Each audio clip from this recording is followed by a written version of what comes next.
Tu crois avoir tout vu avec les objets magiques? Attends un peu. Imagine une épée qui refuse d'être rangée, une amulette qui murmure dans le noir, ou encore un grimoire qui juge ton alignement avant de t'ouvrir ses pages. Aujourd'hui, on plonge dans la création d'objets magiques intelligents.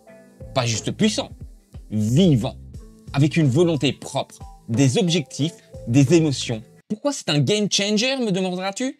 Parce qu'un objet magique intelligent, c'est un PNJ déguisé. Il peut faire avancer une quête, semer la discorde dans le groupe ou devenir l'élément central de toute ta campagne, sans que tes joueurs s'y attendent. Et surtout, c'est un outil de narration incroyable.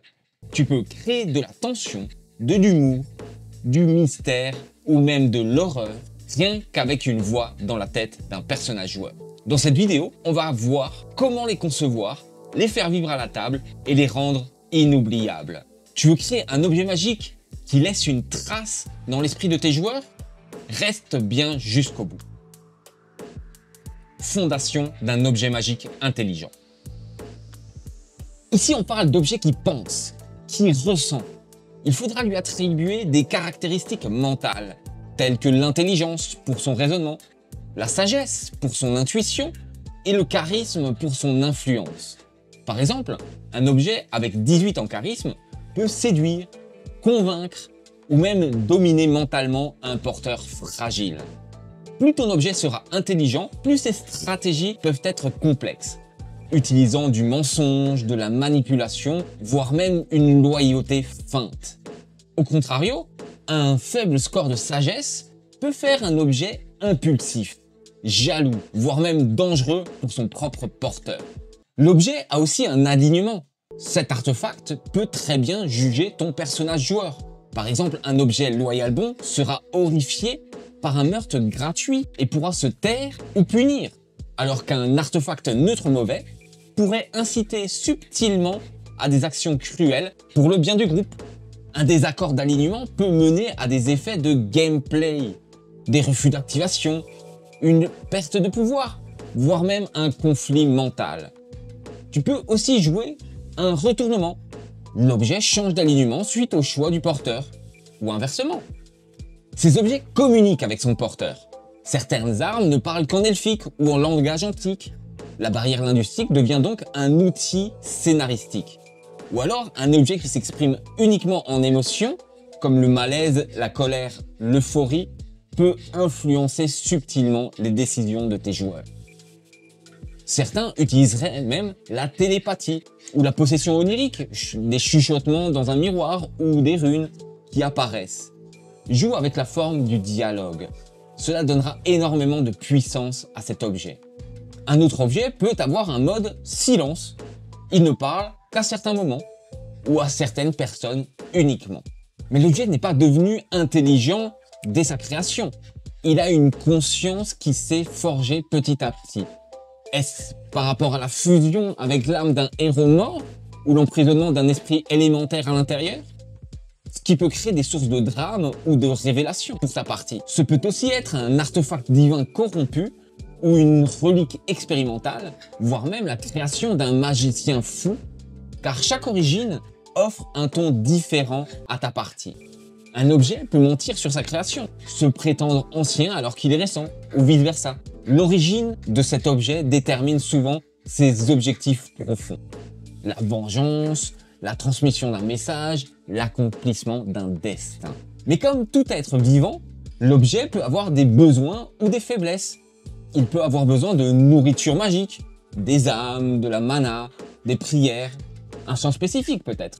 Ou alors, il peut avoir besoin d'être mis à un certain endroit pour se recharger, comme un ancien temple, une faille magique ou un rituel oublié. Mais il peut aussi craindre certaines entités ou matériaux, ou perdre ses moyens dans un lieu précis. Grâce à tout cela, tes joueurs peuvent découvrir ses faiblesses et en jouer, ou en être prisonniers. Personnalité et ego de l'objet. Donne-lui une voix propre afin de créer de la profondeur. Voici quelques personnalités que tu pourras lui donner. 1. Le dominateur. Il exige, il critique, il ordonne. Il pourra très bien tenter de prendre le contrôle de son porteur. 2. Le protecteur. Il est paternel, bienveillant, mais peut refuser de te laisser prendre des risques. 3. Le menteur. Il est enjôleur, manipulateur, toujours avec une seconde intention. 4. Le prophète. Il est énigmatique. Il parle en symbole ou par vision. Il laisse toujours planer le doute. 5. L'enfant. Il est naïf, curieux, imprévisible, mais parfois effrayant par sa candeur. 6. Le traître. Semble aider, mais trahit toujours à un moment clé. Comme tout être intelligent, cet objet veut quelque chose.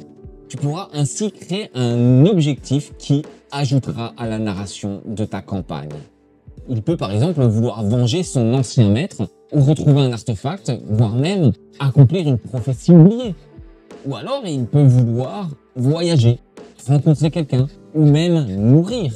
Ces objectifs peuvent bien sûr évoluer au fil de la campagne ou être cachés à tes joueurs. Certains objets mentent sur leur véritable mission jusqu'à ce qu'il soit trop tard. Mais ce type d'objet a aussi une mémoire, parfois sélective. Il peut raconter des événements historiques avec subjectivité ou erreur, mais il peut aussi intentionnellement oublier certains moments ou tout simplement les inventer pour l'accommoder à sa sauce. Ces souvenirs peuvent être fragmentés. Un personnage joueur devra rassembler des pièces de sa mémoire. Certains objets ont même des souvenirs si douloureux qu'il refuse d'en parler. Mais l'objet peut aussi être en conflit potentiel avec son porteur. Comme par exemple, créer des refus d'activation en cas de désaccord éthique. Ou imposer des choix. Donne-moi à un autre. Tue cet homme, ne va surtout pas là-bas. Il y a aussi la possibilité de contrôle temporaire, l'objet agissant seul. Mais il peut aussi manipuler les autres personnages joueurs à travers des mensonges ou des visions. N'oublie pas que l'objet juge le porteur en permanence. Il pourra le féliciter, le critiquer, l'encourager, voire même le provoquer. Il peut devenir une voix morale ou toxique dans l'esprit du joueur. Tu peux noter des actes du porteur et en tirer des conclusions qui influencent le comportement de l'objet. Chaque ton change en fonction des humeurs ou des situations. Parfois, il peut être un compagnon fidèle, parfois un juge sévère. Un autre exemple est un objet jaloux d'un autre personnage ou artefact qui peut provoquer des tensions narratives très riches. Pouvoir et mécanique. Ayant un ego, les pouvoirs de l'objet peuvent y être liés. Un objet peut décider d'activer ou non ses capacités selon son humeur ou sa volonté. Il peut avoir des pouvoirs passifs qui sont toujours actifs. Un bonus, une immunité, une aura de peur ou d'apaisement. Il peut aussi déclencher uniquement avec son consentement ses pouvoirs actifs. Mais l'objet peut aussi te punir en retirant temporairement un pouvoir s'il n'est pas satisfait des actions de ton joueur. Pense aussi que les capacités de l'objet sont évolutives selon la relation avec le porteur.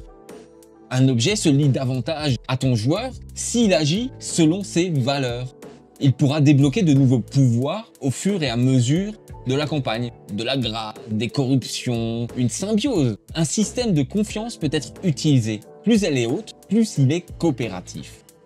Certains objets peuvent même fusionner avec leur porteur dans des cas extrêmes. Mais n'oublie pas les déclencheurs émotionnels.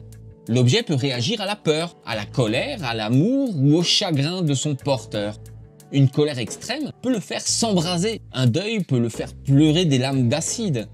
Tu peux créer des pouvoirs déclenchés uniquement dans certaines conditions émotionnelles. Ça ajoutera énormément à l'immersion de tes joueurs. Cela permet une grande richesse dramatique, surtout dans les moments forts de ta partie. Mais il peut aussi avoir des défaillances et des moments de rupture.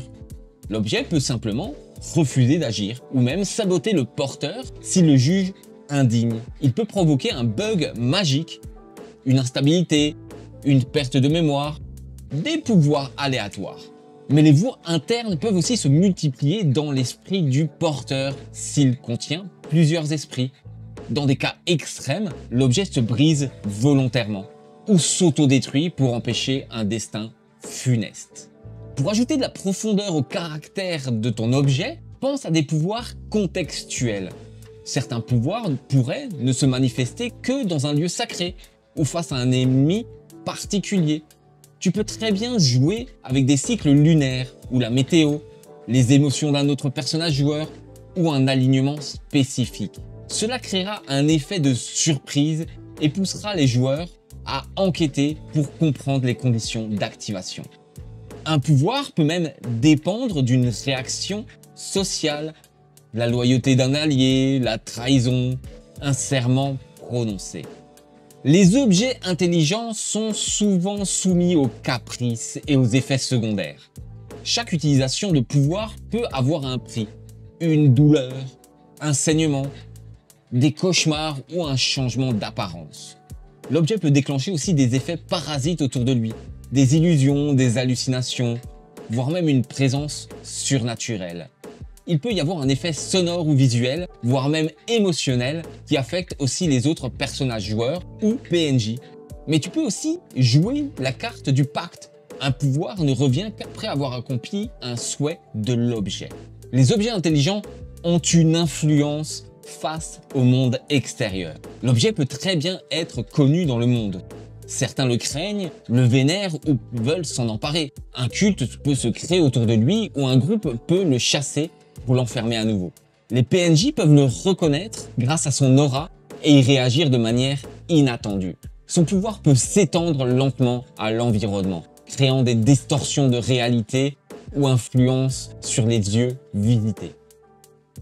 Comment l'introduire en campagne? Un objet magique intelligent n'intègre pas ton groupe de but en blanc et discute directement avec les personnages joueurs comme s'ils les connaissaient depuis toujours. Je te conseille de le faire rentrer petit à petit et révéler son intelligence de la même manière. Ainsi, je te propose quelques premiers signes d'intelligence à intégrer dans ta partie. Par exemple, l'objet peut commencer à émettre une sensation étrange, que ce soit de la chaleur, une vibration, peut-être même des chuchotements. Ou alors il réagit à certaines situations. La colère du porteur dans un combat, une peur dans un temple, ou alors de la compassion devant un PNJ. Son porteur peut très bien entendre une voix dans ses rêves, ou lire des mots qui apparaissent de manière récurrente sur l'objet. De la même manière, met en scène son arrivée dans le groupe. L'objet peut être trouvé au fond d'un sanctuaire oublié, enveloppé dans des chaînes runiques. Il peut être donné par un PNJ étrange qui insiste. Il vous a choisi. L'objet parle, mais uniquement à un seul personnage joueur, semant ainsi la paranoïa. Il peut aussi s'animer soudainement dans une situation dramatique, que ce soit une menace ou une révélation. N'oublie pas d'adapter l'objet intelligent selon le thème et l'ambiance de ta partie. Si par exemple vous jouez de l'horreur, l'objet manipulera, isolera ou chuchotera des vérités dérangeantes à son possesseur. Si vous êtes plutôt dans une ambiance comique, l'objet est insupportable ou extrêmement bavard, dramatique et incompréhensible. Pour ta campagne, tu peux très bien vouloir créer un objet intelligent à effet différé. L'objet ne montrant aucun signe d'intelligence au début, mais agit après plusieurs sessions. Ou alors il peut se réveiller suite à un événement clé, comme par exemple la mort d'un PNJ ou le passage dans un lieu spécifique. Tu verras que ce décalage surprendra tes joueurs, créant ainsi de la méfiance et réinventant leur lien avec l'objet. Ce twist est idéal pour des campagnes longues ou des artefacts dormants qui gagnent en puissance. Mais pense aussi que le monde extérieur peut avoir des réactions inattendues en voyant l'objet. Des ennemis reculent à la vue de l'objet comme s'ils reconnaissaient un symbole interdit. Ou alors un vieux sage devient blême en l'apercevant et refuse absolument d'en parler. Si tu es en manque d'inspiration pour ta prochaine partie, tu peux très bien incorporer une micro-quête autour de l'objet. Il peut demander aux joueurs de retrouver un fragment manquant ou d'accomplir une mission inachevée. Il peut montrer aussi des visions à tes joueurs qui les mènent vers un lieu oublié. Chaque étape de la relation avec lui débloque un souvenir, un pouvoir. Exemple et inspiration. Ici, je vais te montrer quelques exemples qui te permettront de créer ton propre objet magique intelligent. 1. La lame de la reine noire. Il s'agit d'une épée élégante au métal noir comme l'encre. Elle murmure à chaque coup porté. Son alignement est loyal mauvais. Son objectif, restaurer l'empire de sa maîtresse déchue. Elle refuse de blesser les nobles, t'obligeant à épargner certains ennemis qu'elle respecte. Un twist possible est qu'elle adopte le porteur et se sacrifie pour lui, mais le ramène sous sa volonté. Son pouvoir spécial est qu'elle inflige des dégâts psychiques à quiconque ment en sa présence. 2. Le crâne du mage rêveur. Il s'agit d'un crâne cristallisé parlant uniquement dans les rêves. Il offre des visions et des conseils énigmatiques. Son alignement est neutre bon. Il cherche à éviter un cataclysme qu'il a vu dans ses songes. Il peut entrer dans le rêve d'un joueur chaque nuit. Il peut aussi manipuler ce rêve. Un twist possible est qu'il ment depuis le début, fuyant sa responsabilité dans la prophétie. Son pouvoir spécial est qu'il permet de prédire une action ennemie par session. 3. L'œil de lièvre. C'est un petit médaillon de bois vivant. Il respire. Il se colle à la peau. Il est d'alignement chaotique neutre. Il veut absolument retourner à la nature et rejette toute civilisation. Il donne des pouvoirs de communication avec la flore. Un twist possible est qu'il infecte le porteur lentement, remplaçant des parties de son corps par de la plante. Son pouvoir spécial est qu'il peut enrôler des créatures végétales comme familiers temporaires. Tu l'as vu, un objet magique intelligent, ce n'est pas juste un bonus de stats. C'est un véritable personnage dans ta campagne. Il pense, il juge, il influence. C'est un outil narratif ultra puissant. Il te permet de créer du drame, du suspense, de la tension et surtout des moments de jeu inoubliables. Alors si tu veux surprendre ta table, fais-le. Crée un artefact qui parle, un artefact qui ment, un artefact qui aime ou qui trahit. Et surtout, amuse-toi avec ses contradictions. Fais-le évoluer, fais-le souffrir. Donne-lui des rêves, des peurs, des failles.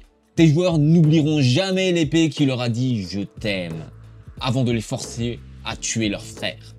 Si cette vidéo t'a aidé à mieux comprendre comment concevoir ce type d'objet, pense à liker la vidéo, à t'abonner et à activer la cloche pour ne rater aucune des prochaines vidéos. Et surtout, n'écoute jamais un artefact qui te dit qu'il sait mieux que toi.